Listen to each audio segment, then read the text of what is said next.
Greetings, fellow geeks, and welcome to Pretend Low Earth Orbit for transmission number 661 of Geeks in Space. I'm Rob Commander Taco Malda, and boy, I don't even have any idea what we're going to talk about today, but I'll be doing it with Rob Roseboom. We're doing it live. And Chris DeBona. We're doing it live! Do it live! I've told you guys that that's my wiretap command to Really? turn that when that turns on the on-air sign outside of my office. That's cool. It makes me joyful. All right.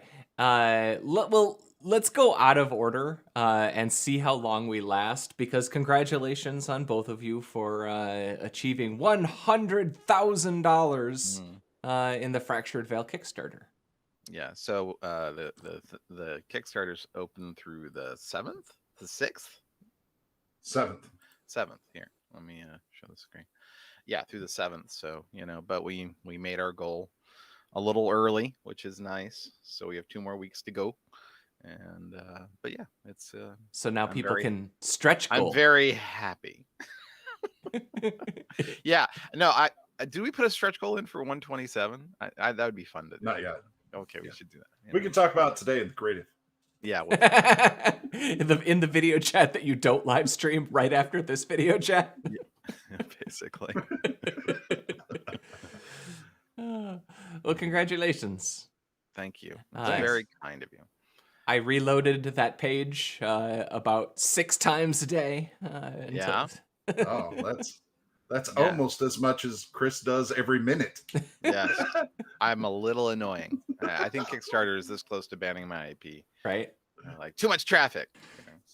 Got to cut that guy off. He's throwing off all the reports. I have to assume that that's a problem with every single Kickstarter, that the campaign creator just loads it over and over and over again.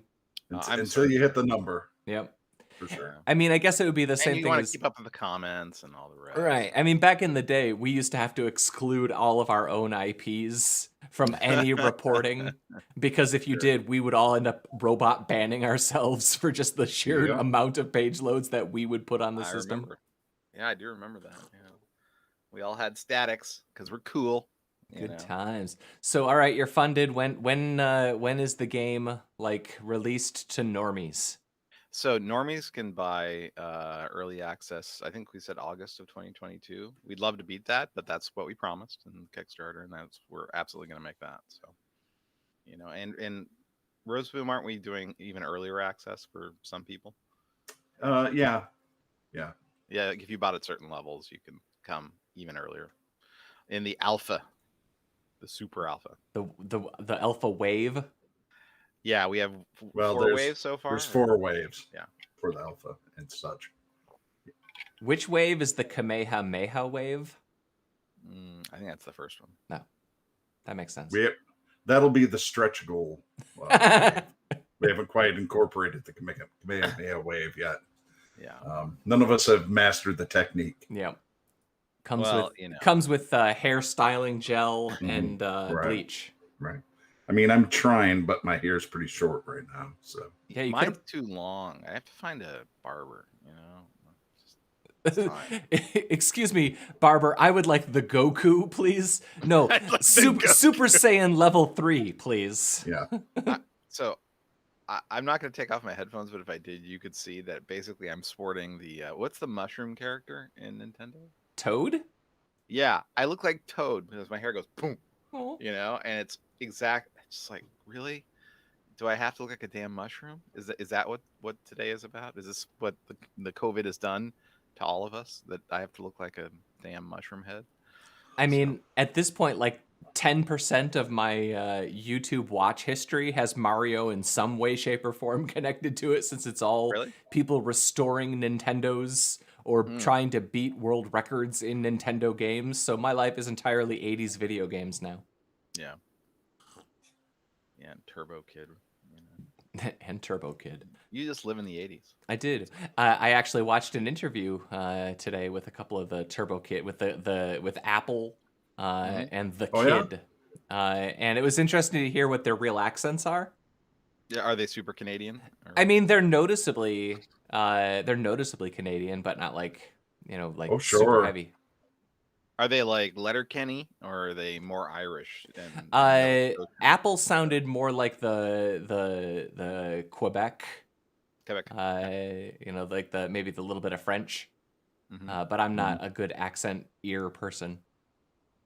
Basically, the more left you go, the more French Francophone inspired, and the more right, it's more Irish. So. I just usually would go to Windsor, which was basically just Detroit. Yeah, with less guns. Yeah, and a lower drinking age. Yeah. I've never been to Windsor.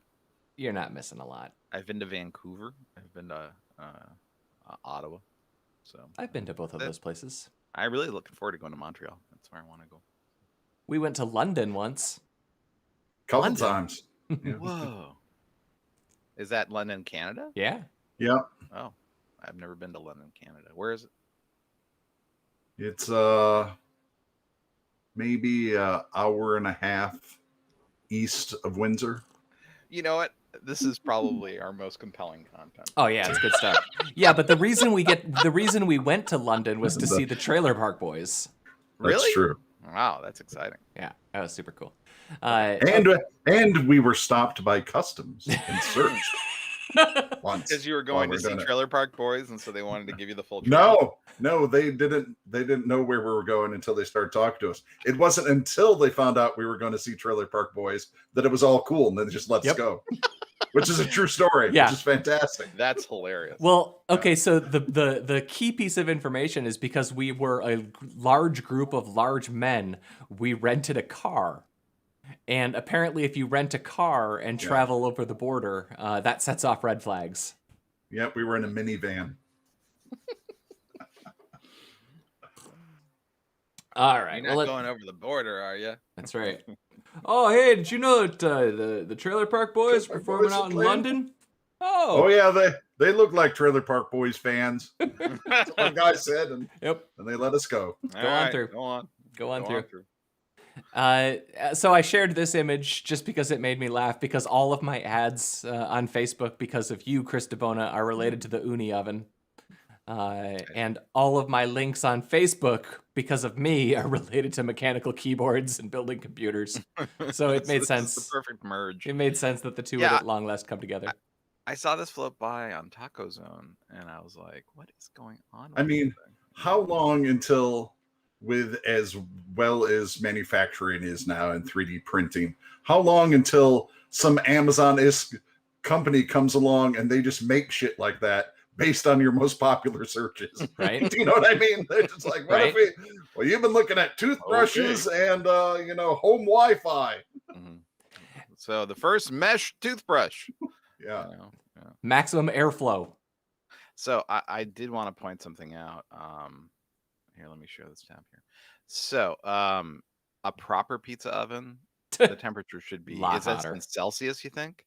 Yeah, I mean, if for that's Celsius, then I'll allow it. Otherwise, I'm afraid this just won't do. I mean, this thing is most definitely made in China, right? I mean, so it's Celsius. That's my theory. Okay, let's go with that. I'll allow it. Can you imagine, though, you put your hand on that trackpad? I had a laptop where it got so hot, like it didn't quite burn my fingers, but it was not far from it. It was like, what is going on with this thing? So, yeah, this is just wrist burns. Wrist burn city is what this is. I'm all into it. Yeah. Well, especially if you open it up and the steam hits your arms as you're typing. Well, the good part is that it's actually you don't actually fake. Well, no, it's that underneath it is parallel 3090 Ti's. Oh, that's how it does the heat. Yeah, so you don't actually so it's actually fine. It's pretty efficient. All right. So Twitter has settled a class action lawsuit from years ago. They're settling it for $800 million because they in their IPO filings, was it that they had bad guidance on what their growth was going to look like? Yeah, that's what it came down to. So the primary indicator of Twitter's user engagement was not up and to the right, and that was presented to the investment banks as up and to the right. So shocking. I will say, computing unique individual users is already hard. Predicting them, obviously, is even harder. yeah. But I think this is more than that. This is they outright misrepresented. They might have frauded a little. Frauded is a word. They were like, hey, what if they just accidentally turned the graph 90 degrees or something? Did somebody throw in a -1? Oh, darn it. Whoops. That's not right. What does it mean that when it says NAN? That's good, right? That's a billion. Nan. My Nan was a great lady. Yeah, mine too. She would have said a million. All the Nans are on Twitter. Yeah. That's right. I have I won't put that story streaming. I have many interesting stories about trying to compute these sorts of things and predict these sorts of things. Yeah. Well, that's a weird story. And they do not choose flattering pictures of Jack whenever he's up. I have to tell you, this is a pretty accurate picture of Jack Dorsey. This is the guy who he went on a silent meditation in Myanmar for a month, and he practiced caloric restriction, and he has a ridiculous beard. So this is just about perfect. I mean, I got to tell you, man, if I had that kind of money, I would go that kind of crazy too. Right? That's what hundreds of millions of dollars buys you. If you want to go like Zuckerberg, what was his thing where he was only going to eat meat he killed himself? Yeah. Like you go Tom Cruise crazy. Yep. And also, he's not hundreds of millions crazy. He's 14 billion crazy. Dorsey is? So, yeah. I didn't realize that he was between Square and Twitter. He's done quite well. In what, the 3 commas club? Is that what it Tres was? Tres commas. Yay. Well, it's nice to know that our best people are rewarded, and then they will undoubtedly use their wealth to the greaterment of society. Well, we've had this discussion where it's like sometimes you'll meet somebody and you're like, how the hell did this happen? So I always try to say, it's cool. Just try to figure out what it was that they were really, really good at. They managed to leverage to that position. Baffling. Make it less baffling. But yeah. So Magnum wants to know if he'll be able to drive his Ferrari in Hawaii in Fractured Veil. We have a golf cart in the game, and it is not branded by the prancing horse. So. I mean, it's kind of like a Ferrari. I mean, there aren't a lot of options after the apocalypse, so okay. So I have a dumb question because I don't know a lot about this stuff. You got a cart. So you've already done the coding for a vehicle. Like get in the vehicle, steer the vehicle. Like that's all theoretically there. Yeah. How much would it cost in straight up dev time for you to download a Ferrari model or a comparable sports car model and purely as a skin? Like, is that like days of work? Is that just like click the $1,000 add to cart button? If you didn't care about clipping of the models, right, we could do it overnight. The problem isn't any of that. The problem is Ferrari will not license their designs to us. I think they maybe didn't even do it with Need for Speed and the top line things, but maybe Forza is the only ones who've gotten Ferrari's imprimatur. But yeah, Ferrari doesn't screw around with. Well, that's smart. Ferrari and Lamborghini and a few other those companies. No, Lamborghini. I think we could probably license a Lamborghini. Oh, really? I thought that was one of their deals, is that they don't do advertising. No. Lamborghini is. I mean, they all advertise. First of all, Ferrari does, FCA does, Volkswagen Auto Group advertises like crazy. That's not it, right? I mean, Lamborghini is the everyman's supercar. Is it?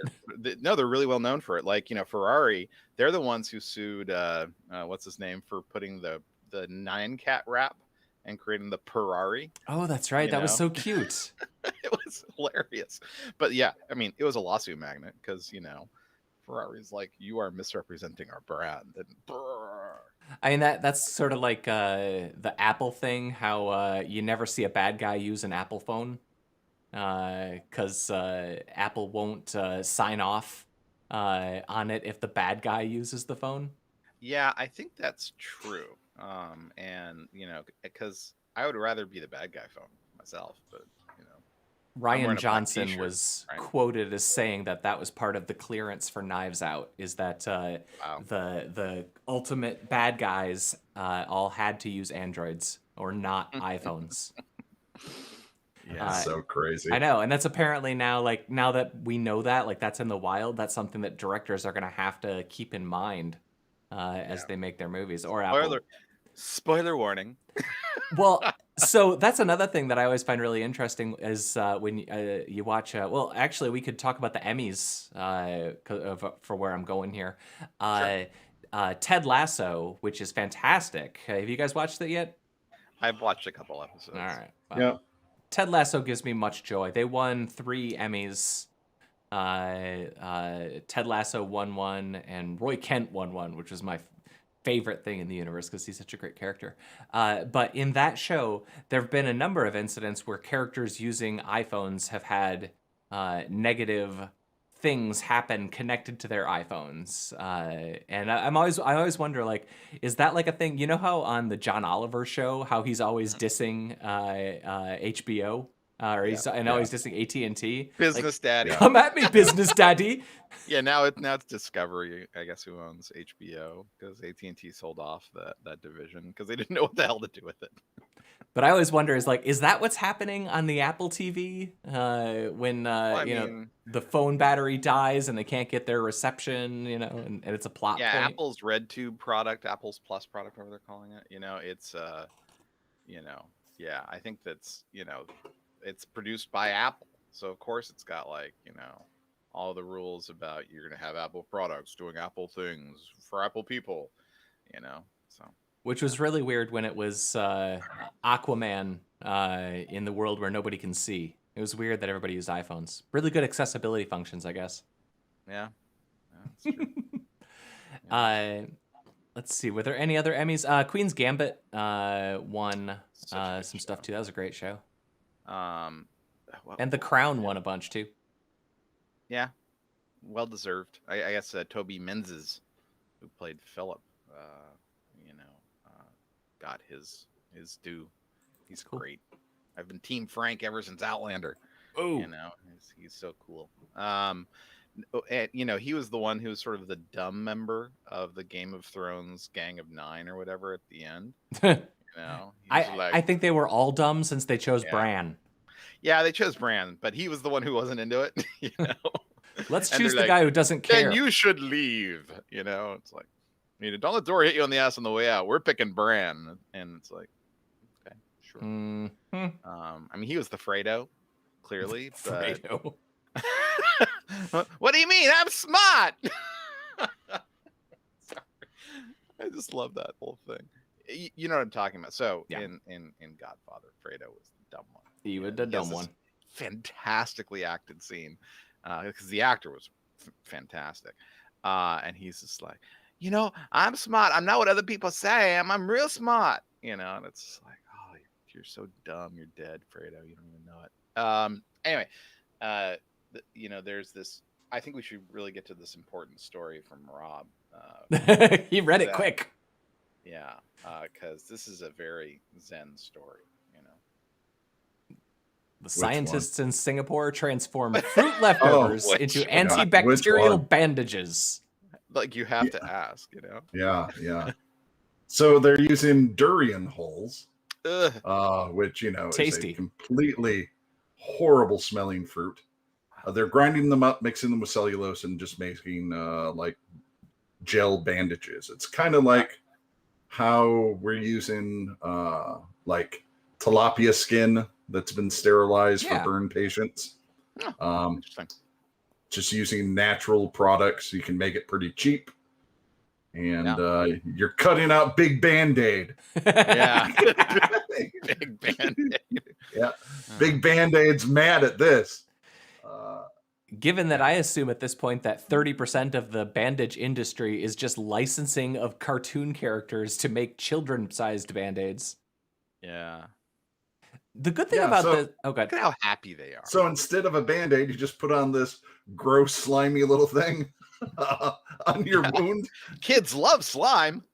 And I assume it doesn't stink as bad as durian because you're just using the husk and not the actual fruit. Why are you such a killjoy? That's why they're doing it. So it's fantastic. It smells so bad that I don't know. I don't know why you would do this, but and then you think, okay, this is great. All those durian husks, which are just filling up landfills, with their turtle-like carapaces, we have other uses. I mean, the people are leaving these laying around. You're stepping on them. You think Legos are bad. Wait till you step on an errant durian husk. Ah, sons of bees, it hurts so bad, like middle of the night. You're wandering around in the dark, and then you step on a durian. Hey, who left the durian on the floor? This could have been a Band-Aid. I told you kids to pick up your durian. I bet you it's big Band-Aid leaving them around, because then you have to put on a Band-Aid because you've got a little spike hole. We couldn't print Dora the Explorer on this, so let's destroy them. Yeah. No. They're really useful because it drives people into the arms of a big Band-Aid. That's what this is. That all makes sense. Yeah, it all makes sense now. It's all coming together. See, I'm not dumb like all you people say. I'm smart. So Christopher just posted a link into the channel, which is the iPhone placements in Ted Lasso. Yeah, so there we go. Ted Lasso iPhone. But I'm not sure. It's a Wall Street video thing, so it's a video. I'll have to watch it later.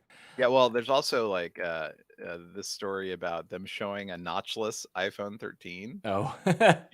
And people are like, oh, that's the next iPhone. Backdoor. But it wasn't. It was just, CGI screw up. So. That's funny. Yeah. And I don't know. I'm still like, Ted Lasso is obviously a great show or whatever, but. Or whatever. I think Foundation, it could be terrible. Oh, it could totally be terrible. Like David Lynch Dune, epically bad. I think that there's a very good chance that we're gonna look back on the Apple Plus Foundation like we look at like if Jarodowski's Dune had gotten made. Oh, ouch! So. Speaking of big streaming shows, did you see that Howard Shore is signed on to do the soundtrack for the Amazon Prime Lord of the Rings series? So in theory, I don't know if that grants them access to using the themes and such from the original trilogy, but that could be neat. So is this like a prequel? Yeah. Is that the idea?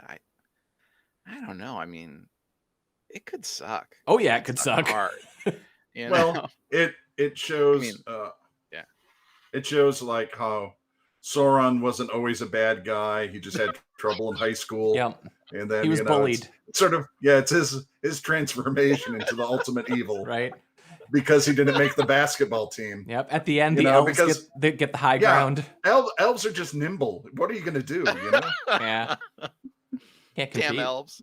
They drove him to evil. So that's right. I don't know for sure that's what the Amazon show will be about, but I think the writing's on the wall. I think there's going to be a terrible, romance subplot. Sure. Oh yeah. Sauron, then his girl is stolen by some good-looking elf. No, he was dating the Balrog. And then, things go awry and the rest. I have a feeling like we're gonna watch it and be like, wow, so they're gonna go there, are they? Okay. It's like they're putting $1 billion into this thing, man. The Watcher in the Water teaches them math. It's it's a thing. It's a whole thing.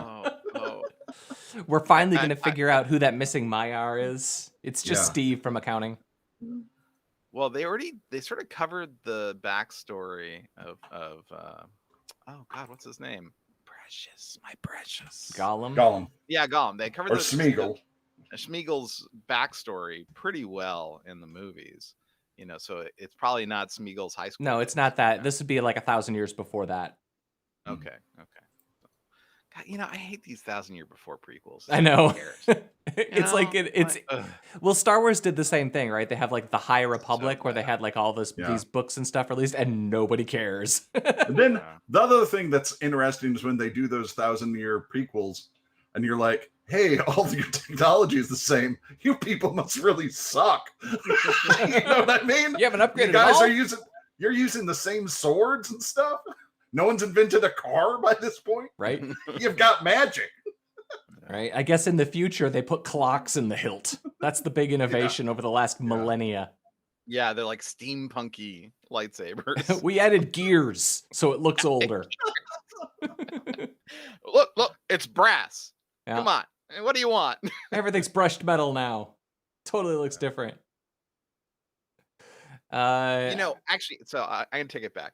I would be interested in seeing a Star Wars prequel, which is about the defense contractors that somehow provide ships for the Empire, for the Rebels, for just anyone with some cash. Like, how do they persist? How did they get started? It's sort of like did Boeing turn into the Corellian Corporation or something? Like I'm really interested in like what was the somebody's like, what we need? We need a really long pointy ship. Totally. And all of our bad guys can use it, and the bad guys have infinite money. They're building like Death Star after Death Star. It's like, these are big projects. Well, and by the time you get to 9, sort of like a how it's made sort of thing, but for the Star Wars universe. So the way that it starts off is you have like the young creative inventor who's inventing space travel, and then as it goes along, he's ground up by the machine and forced to build weapons of war, so he's morally conflicted. It's sort of like Tucker, a man and his dream and his empire. X-wing. Yes. A man and his X-wing. It's like Tucker in space with lightsabers. Yep. Tucker in space with lightsabers. This is a terrific idea. This writes itself. We can bring Jeff Bridges back, yep. To play the lead role of the inventor, and he could just like be just Jeff Bridges, but doing spaceships instead of cars. It could be perfect. Yep. And then to tie it all together, at the very end, they land on a planet and meet Sauron. So we tie our two intellectual properties together. That's right. Wolverine walks out from a cloud of sand and says, "Welcome." Snickety snick. Good God. It's just, you learn that everything you can think of is actually in the same universe. Have you ever seen the Patton Oswalt monologue from Parks and Recreation? Yes, it's so funny. Yeah. Yep. That's one of the greatest things ever done. The thing about Parks and Rec that I just can't get over is because I've been to a bunch of city council meetings, and when I was living in California anyway, I haven't been to any here. And like, I swear to God, I'm like, it's real. Yeah, it is all real. Yeah, it is. There was a guy, he showed up and he would always bring this poster board with different LEDs on it showing where all the trees are on a project that he was against. And he's like, they're going to have to cut down these trees, and he'd flick a switch, and the ones that lit up are going to be taken down by this project. Like, he's using technology. I'm like, wow, that's quite a presentation there, guy. The related thing to that is how like as Parks and Recreation is to real community meetings like that, I feel like every parody of like the part of the panel at the Geek Tech convention where they ask questions, they take it out to audience questions. Those questions are all like in 4 buckets, like the I just want to hear myself talk bucket. I am a fanboy with no real question. My question is too complicated to answer in the context of a panel, and there are 4 people up there, and this is only relevant to one of them. Like, all of them is in one of these buckets. And every time you watch a parody or a reference of that, it just breaks my heart because it's so true. It's so true. It is absurdly true. So the only other one that I have on the list is that they've got evidence now that space rocks destroyed an ancient Middle Eastern city, which might be the basis for the Sodom and Gomorrah story from the Bible. And the walls of Jericho come tumbling down. Yeah. Very interesting. About a minute later, 14 miles to the west of Tal el-Haman, winds from the blast hit the biblical city of Jericho. Jericho's walls came tumbling down and the city burned to the ground. The sky god was angry. Dramatic. you have to do, movie voice, You have your fancy microphone now. Don't you have like a button that like automatically adds massive reverb? Yeah, I'm not really good at it though, so I mean, here, let's go over here. Reverb. I'd have to first turn on the effects loop, turn it up all the way. Oh, there you go. Did that work? There you go. It's happening. And then from the sky came the judgment of the gods. Like that? Yeah, like that. Is that working? Yeah. So, okay, all good. So, is that bypassing because the registration marks on my little dial are Oh my gosh. off? Is that normal? You have so much echo. It's amazing. Okay, how about now? Now you have a normal amount of echo. Okay, that's the bypass. That's where I want to actually keep it. But yeah. All right. But I have like a flange and a compressor and a chorus. So let's see. This they're saying that the explosion was maybe like Tunguska sized. Wow. Yeah. So significant. Firestorms hit the city. Well, winds 750 miles an hour, air 3,000 degrees. I think that's what it said, right? Yeah, it's not very good, not conducive to life. Yeah. That's not what Human's like. Human needs more than that.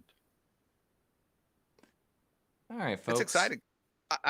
This is like a prequel, right? To everything that's going to happen in 2022. Well, if you think about it, so when did this happen? 3,600 years ago, right? So they're just chilling out, and then, bam! It's like a prequel to Armageddon. Tunguska was in the 1900 or something like that. Yeah, that's only 100 years ago. We need something 1,000 years ago. So for it to really fit in the Apple Plus funding model. I think I don't know. I think most people just don't realize how absolutely devastating that would be. Yeah. Of course, you see like Armageddon or something, and you have that sort of in the back of your head. But I mean, even a small meteor like that, like if this had hit the middle of downtown New York or something like that, do you know how many people would be? Yeah, millions dead. Yeah, instantly. Well, they were saying like the Tunguska event, they were just lucky it hit somewhere where there were no people. Yeah, they're just lucky it hit Siberia. It would have killed millions. Yeah. And maybe it would have accelerated technology. And this just happens every couple hundred years, but mostly we don't notice because they probably lands in the water and just it's big waves, and we didn't really have a lot of history back then that we were writing down, and cool. Yeah. Well, I'm looking up what happened in 1000 BC. I'm trying to figure out when this actually happened. The Magna Carta. The Magna Carta was not in 1000. No, but I was like, what, 1200? You're supposed to memorize that in high school. Yeah. This is you're talking 1200 BC. All right. Yeah, because this was 3,600 years ago, so that's 1,600 or maybe. I don't know. I'll do the research and get back to you. All right, we'll expect a follow-up piece on Friday. Yeah. All right, folks. Sure. Let's say goodbye because my phone is ringing. Oh, okay. I might have to go take care of my gutters. Mm-hmm. All right, goodbye, Chris Bona. See ya. Goodbye, Rob Roseboom. See ya. I was Rob Commander Takamalda. That was Geeks in Space. Tomorrow, we are watching Starship Troopers. You should definitely watch. Bye.